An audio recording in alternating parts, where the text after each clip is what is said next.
อ่ายักษ์ใหญ่ผู้นำการพัฒนานิคมอุตสาหกรรมคลังสินค้า และก็สาธารณูปโภคครบวงจรของไทย ที่แม้งบการเงินไตรมาส 2เนี่ยจะเข้าสู่ช่วงพักฐานชั่วคราวนะครับ แต่บรรทัดสุดท้ายของงบครึ่งปีแรก ยังขยับขึ้นแต่ระดับกว่า 2,300 ล้านบาทเลยทีเดียว อะไรที่พลังขับเคลื่อนจากคลื่นย้ายฐานการผลิตระลอกใหม่ Big Deal Data Center และพอร์ตโซลารูฟท็อปที่เตรียมเข้ามากระตุ้นผลงานในช่วงครึ่งปีหลัง วันนี้เราจะมาเจาะลึกกันครับ น่าสนใจมากค่ะประเด็นนี้ คือถ้าเราวิเคราะห์จากชุดข้อมูลแล้วก็รายงานผลประกอบการล่าสุดเนี่ย ต้องบอกว่าโมเดลธุรกิจของที่นี่เขาเปลี่ยนผ่านจากสิ่งที่คนทั่วไปเข้าใจไปไกลมากแล้วนะคะ ยังไงหรอครับ คือภาพจำเดิมๆของธุรกิจนิคมอุตสาหกรรมเนี่ย มันคือการซื้อที่ดินมา พัฒนา ตัดแบ่งขาย ได้เงินก้อนมาแล้วก็จบกันไปเป็นรอบๆใช่ไหมคะ แต่นั่นไม่ใช่สิ่งที่เกิดขึ้นที่นี่เลยค่ะ ผมเห็นด้วยเลยครับ จากข้อมูลที่เรามีเนี่ยการทำธุรกิจของเขาเหมือนกับการสร้างเมือง หรือสร้างระบบนิเวศที่ครบวงจรมากกว่า ใช่ค่ะ ถูกต้องเลยค่ะ คือเขาไม่ได้แค่เชิญลูกค้ามาซื้อที่ดินเพื่อตั้งโรงงานเฉยๆ แต่เขาลงทุนสร้างถนน สร้างแหล่งน้ำสร้างโรงไฟฟ้า ไปจนถึงวางระบบโครงข่ายไฟเบอร์ออปติก พูดง่ายๆ คือ เขาเป็นเจ้าของระบบประสาทศูนย์กลางทั้งหมดของพื้นที่นั้นเลย ประเด็นเรื่องการเป็นเจ้าของระบบประสาทส่วนกลางเนี่ยแหละค่ะ คือกุญแจสำคัญที่อธิบายความแข็งแกร่งของงบการเงินเขาเลย กลยุทธ์นี้มันสร้างสิ่งที่เรียกว่า รายได้ประจำหรือรายได้ที่เข้ามาอย่างสม่ำเสมอค่ะ โห คือไม่ได้หวังแค่เงินก้อนตอนขายที่ดินใช่ไหมครับ ใช่ค่ะ ลองนึกภาพตามความเป็นจริงนะคะ เมื่อบริษัทยักษ์ใหญ่ระดับโลกเนี่ยไม่ว่าจะเป็นผู้ผลิตรถยนต์ EV หรือค่ายเทคระดับโลกเข้ามาตั้งฐาน พวกเขาไม่ได้ต้องการแค่ที่ดินเปล่าๆแล้วค่ะ เขาต้องการอะไรที่พร้อมใช้งานกว่านั้น แม่นยำค่ะ หลายแห่งต้องการคลังสินค้าแบบ build to suit ที่สร้างและออกแบบสเปคมาเฉพาะเจาะจงเลย ซึ่งสัญญาเช่าพวกนี้เป็นสัญญาระยะยาว ล็อกกันยาวๆไปเลยค่ะ กินยาวเลยทีนี้ เท่านั้นยังไม่พอนะคะ เมื่อโรงงานเริ่มเดินเครื่อง พวกเขาต้องใช้น้ำอุตสาหกรรม ต้องใช้ไฟฟ้า ต้องใช้ระบบบำบัดน้ำเสีย ซึ่งรายได้จากกลุ่มสาธารณูปโภคเหล่านี้ มันเดินหน้าไปทุกวันทุกนาทีเลยค่ะ ก็คือจ่ายรายวันรายเดือนกันไปเรื่อย ใช่ค่ะ รายได้ตรงนี้แหละที่ทำหน้าที่เป็นเหมือนเบาะรองรับแรงกระแทกชั้นดี คอยค้ำยันกระแสเงินสดให้มั่นคง ไม่ว่าเศรษฐกิจโลกจะผันผวนแค่ไหนก็ตามค่ะ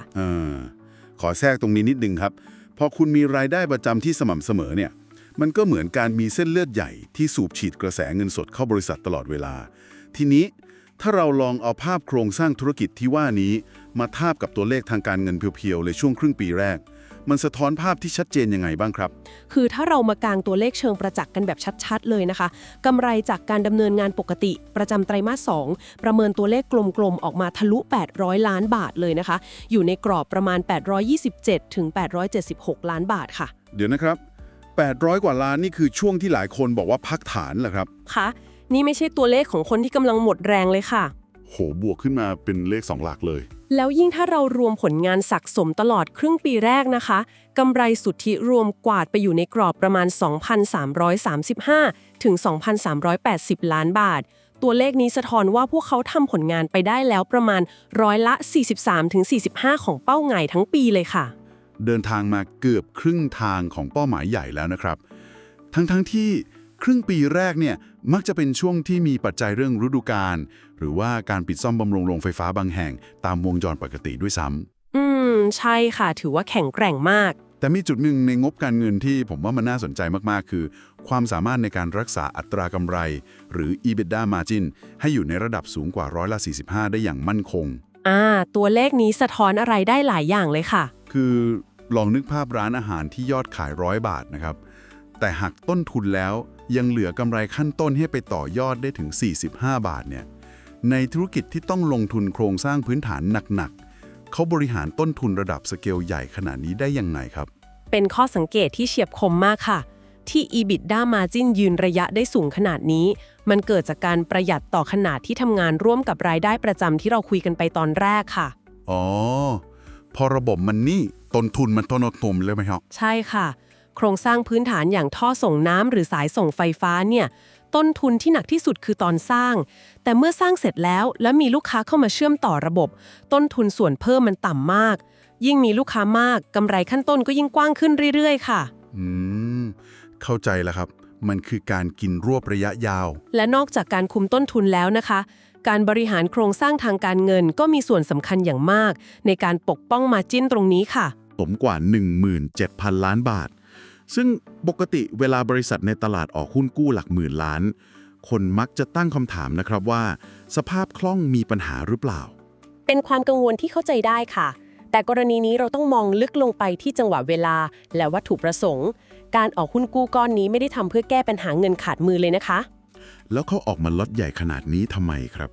มันคือการล็อกต้นทุนทางการเงิน ในสภาวะที่ตลาดดอกเบี้ยยังมีความไม่แน่นอนสูงค่ะ การดึงเงินสดเข้ามากอดไว้ในระดับนี้ คือการสร้างสภาพคล่องที่แข็งแกร่งมาก เพื่อรองรับแผนการลงทุนใหญ่ในอีก 9-12 เดือนข้างหน้าค่ะ อ๋อ ถ้าเปรียบเทียบให้เห็นภาพชัดๆ เหมือนช่วงที่บริษัท AI ยักษ์ใหญ่พากันกว้านซื้อชิปตุนไว้ล่วงหน้าเลยนะครับ คือรู้ว่าอนาคตมันต้องใช้มหาศาล การล็อกต้นทุนและตุนกระสุนดินดำไว้ตั้งแต่ตอนนี้ คือความพร้อมรบแบบสุด 17,000 ล้านบาทนี้ คือเสบียงก้อนใหญ่ที่จะถูกส่งไปหล่อเลี้ยงยุทธศาสตร์การเติบโตที่กำลังทำงานประสานกันอย่างเต็มกำลัง โดยเฉพาะสมรภูมิ Data Center ค่ะ ๆ งั้นเรามาชำแหละ 4 เครื่องยนต์ยุทธศาสตร์หลักที่กำลังทำงานอยู่กันดีกว่าครับ เริ่มจากด่านหน้าสุดก่อนเลย นั่นคือฝั่งนิคมอุตสาหกรรม เป้าหมายการโอนกรรมสิทธิ์ที่ดินเขาตั้งไว้ที่ 2,500 ไร่ต่อปีใช่ไหมครับ ใช่ค่ะ แบ่งเป็นในไทย 2,300 ไร่ และเวียดนามอีก 200 ไร่ค่ะ แต่ที่ทำเอาวงการหือหา คือการเซ็นสัญญากับ Big Deal กลุ่ม Data Center Supplier EV และ Electronics ที่กวาดที่ดินไประดับ 900 ไร่ พื้นที่ 900 ไร่นี่มันสเกลของมหานครข้อมูลขนาดย่อมๆเลยนะครับทำไมบริษัทพวกนี้ถึงเจาะจงเลือกที่นี่ครับ สาเหตุหลักมาจากเรื่องความพร้อมของโครงข่ายไฟฟ้าและน้ำค่ะ ซึ่งนี่คือข้อได้เปรียบที่ลอกเลียนแบบกันไม่ได้ง่ายๆ ระดับ Data Center Scale ยักษ์เขาไม่สามารถไปซื้อที่ดินเปล่าๆ แล้วตั้งโรงงานเองได้ เพราะเขาต้องการโครงสร้างพื้นฐานที่พร้อมเชื่อมต่อทันทีค่ะ ชัดเจนครับ ซึ่งก็นำเรามาสู่เครื่องยนต์ที่ 2 นั่นคือกลุ่มโลจิสติกและคลังสินค้า บริษัทยักษ์ใหญ่พวกนี้มาถึงก็ต้องการเสียบปลั๊กแล้วธุรกิจเดินหน้าได้เลยใช่ไหมครับ ถูกต้องค่ะ ซึ่งฝั่งโลจิสติกส์เองก็ขยายพื้นที่คลังสินค้าให้เช่าคุณภาพสูงทะลุ 3.2 ล้านตารางเมตรไปแล้ว ทั้งแบบ Build to Suit และแบบ Ready Build ควบคู่ไปกับการผลักดัน Solution Green Logistics ด้วยค่ะ เดี๋ยวนะครับ Green Logistics นี่รวมถึงพวกการเช่ารถยนต์ EV เชิงพาณิชย์หรือเครือข่ายสถานีชาร์จด้วยหรือเปล่าครับ ใช่ทั้งหมดเลยค่ะ ซึ่งตรงนี้ตอบโจทย์บริษัทยักษ์ใหญ่ข้ามชาติที่มีพันธสัญญาเรื่องการลดคาร์บอนมากๆค่ะ พอพูดถึงเงื่อนไขของลูกค้าระดับ Big Tech ผมไปเจอสถิติหนึ่งในเอกสารที่น่าตกใจมาก รู้ไหมครับว่า Data Center ใช้น้ำหล่อเย็นมากกว่าอุตสาหกรรมปกติถึง 12-16 เท่าเลยนะครับ โห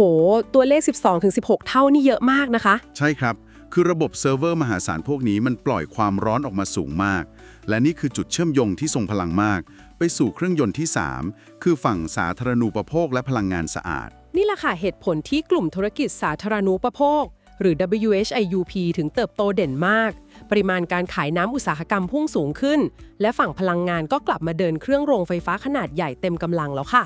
และเราจะข้ามเรื่องพลังงานสะอาดไปไม่ได้เลยพอร์ตโซลารูฟท็อปของเขาก็ขยายตัวดุดดันมาก สัญญาซื้อขายไฟฟ้าเอกชนแต่ระดับ 372 เมกะวัตต์ไปแล้ว ถือเป็นป้อมปราการคูเมืองที่แข็งแกร่งมากจริงๆครับ ใช่ค่ะ มีทั้งความมั่นคงของน้ำไฟฟ้าแล้วก็พลังงานสะอาดครบเลย แต่ทีนี้ขออนุญาตสวมบททนายจำเลยนิดนึงนะครับ ในเครื่องยนต์ที่ 4 เรื่อง Digital Transformation เวลาได้ยินคำว่า AI ในองค์กรใหญ่ๆ หลายครั้งมันเป็นแค่คำศัพท์หรูๆหรือ buzzword เอามาแปะให้ดูเท่ๆหรือเปล่าครับ เขาใช้จริงแค่ไหน เป็นการตั้งคำถามที่ดีมากค่ะ เพราะหลายองค์กรตกหลุมพรางของการใช้ AI เป็นแค่เครื่องมือการตลาด แต่สำหรับที่นี่คือการใช้งานจริงในระดับปฏิบัติการเลยค่ะ เขาเอาไปใช้ทำอะไรบ้างครับในนิคมอุตสาหกรรม เขามีโครงการ AI มากกว่า 12 โครงการเลยนะคะ เพื่อคุมระบบนิเวศอัจฉริยะหรือ Smart Ecosystem เช่น การใช้ระบบคาดการณ์ปริมาณความต้องการใช้น้ำล่วงหน้า และการคุม Smart Grid ในการจ่ายไฟฟ้าค่ะ ก็คือไม่ได้เอามาแค่ทำแชทบอทตอบคำถามลูกค้า ไม่ใช่เลยค่ะ การทำงานของ AI เหล่านี้ช่วยลดความสูญเสียในระบบ ลดต้นทุนได้จริง และมันสะท้อนกลับมาเป็น EBITDA margin ที่สูงระดับ45%อย่างที่เราคุยกันไปไงคะ เข้าใจเลยครับ ภาพรวมเมื่อเครื่องยนต์ทั้ง 4 ประสานงานกันอย่างลงตัวแบบนี้ เราลองมาเปิดแฟ้มประเมินจากสายตาของสถาบันการเงินกันบ้างดีกว่า ว่าพวกเขาตีมูลค่าความแข็งแกร่งนี้ไว้อย่างไร โดยเฉพาะจากงบไตรมาส 2 ที่เพิ่งออกมาครับ ถ้าเราสรุปมุมมองจากสถาบันการเงินชั้นนำภาพรวมเกือบทั้งหมดยังคงคำแนะนำซื้อหรือทยอยซื้อสะสมนะคะ ตลาดมองตรงกันว่างบไตรมาส 2 คือจุดต่ำสุดชั่วคราวแล้วค่ะ อ้าว แปลว่าครึ่งปีหลังจะเหยียบคันเร่งเลยแหละครับ ใช่ค่ะ โมเมนตัมจะเร่งตัวขึ้นอย่างรากในครึ่งปีหลัง จาก 2 ปัจจัยหลักคือ การโอนกรรมสิทธิ์ที่ดินบิ๊กล็อตที่เซ็นสัญญาจองกันไปแล้ว และการขายสินทรัพย์เข้ากองรีดค่ะ การนำคลังสินค้าที่มีคนเช่าเต็มแล้ว ขายเข้ากองรีดเนี่ย มันคือการดึงกระแสเงินสดก้อนใหญ่ระดับหลายพันล้านกลับเข้ามาเลยใช่ไหมครับ ถูกต้องที่สุดค่ะ ซึ่งตรงนี้จะดันให้กำไรครึ่งปีหลังพุ่งขึ้นอย่างชัดเจนเลย แล้วแบบจำลองการประเมินมูลค่าสถาบันเขาเคาะราคาเป้าหมายพื้นฐานเชิงกลยุทธ์ล่วงหน้าไว้ในกรอบประมาณเท่าไหร่ครับ สถาบันการเงินประเมินราคาเป้าหมายพื้นฐานไว้ในกรอบตั้งแต่5 บาท 40 สตางค์ถึง5 บาท 60 สตางค์ค่ะ และมีกรอบเป้าหมายสูงสุดทะลุไปถึง6 บาท 10 สตางค์ถึง6 บาท 20 สตางค์ต่อหุ้นเลยค่ะ 5 บาท 40 ไปจนถึง 6 บาท 20 เลยนะครับ ถือว่ามีอัพไซด์ที่น่าสนใจมาก แต่สำหรับสายเทคนิคล่ะครับ เอกสารมีสรุปกรอบแนวรับแนวต้านไว้ว่ายังไงบ้างครับ มีสรุปตัวเลขเทคนิคเชิงกลยุทธ์แบบกระชับเลยค่ะสำหรับกรอบแนวรับสำคัญ ประเมินโซนแนวรับแรกบริเวณ 4 บาท 70 สตางค์ถึง 4 บาท 88 สตางค์ค่ะ อ่าฮะ แล้วถ้าตลาดผันผวนแรงๆล่ะครับ โซนแนวรับความปลอดภัยสูง หรือ Margin of Safety จะอยู่ลึกลงมาที่บริเวณ 4 บาท 40 สตางค์ถึง 4 บาท 50 สตางค์ค่ะ เป็นโซนรองรับที่น่าสนใจ แล้วฝั่งแนวต้านด้านบนล่ะครับ สำหรับแนวด้านสำคัญ ด่านแรกในการรีบาวด์จะอยู่ที่ 5 บาท 20 สตางค์ถึง 5 บาท 40 สตางค์ค่ะ และแนวต้านเป้าหมายถัดไปจะเปิดกว้างไปที่บริเวณ 5 บาท 60 สตางค์ถึง 6 บาทท้วนค่ะ ชัดเจนครับ เปรียบเหมือนรถแข่งที่แวะเข้าพิทสต็อปเติมน้ำมัน ในไตรมาส 2 เพื่อเติมพุ่งทะยานทางตรงในครึ่งปีหลังจริงๆครับ เห็นภาพเลยค่ะ ถ้าให้ผมสรุปรวบยอดสั้นๆ WHA ในวันนี้คือหุ้นนิคมอุตสาหกรรมและโลจิสติกส์ชั้นนำที่เป็นผู้ชนะตัวจริงจาก Mega Trend Data Center และ EV เลยนะครับ ที่สำคัญมีกระแสเงินสดสุดแกร่งจากกลุ่มสาธารณูปโภคคอยหนุนหลัง พร้อมอัพไซด์ที่ชัดเจนตามการประเมินของสถาบันครับ จริงค่ะ เป็นระบบนิเวศที่ครบวงจรและแข็งแกร่งมาก สำหรับการเจาะลึกข้อมูลในครั้งนี้นะครับ ขอขอบพระคุณการสนับสนุนผ่านฟีเจอร์ Super Tank ทุกการสนับสนุนคือกำลังใจและแรงผลักดันสำคัญ ให้ทีมงานเบื้องหลังและมดนางกัลยาณมิตรของเรา สามารถสกัดข้อมูลเชิงลึกแบบแฟกต์บริสุทธิ์มานำเสนอให้ทุกท่านได้ติดตามกันต่อไปครับ ก่อนจากกันนะคะ ดิฉันมีมุมหนึ่งที่น่าเก็บไปคิดต่อค่ะ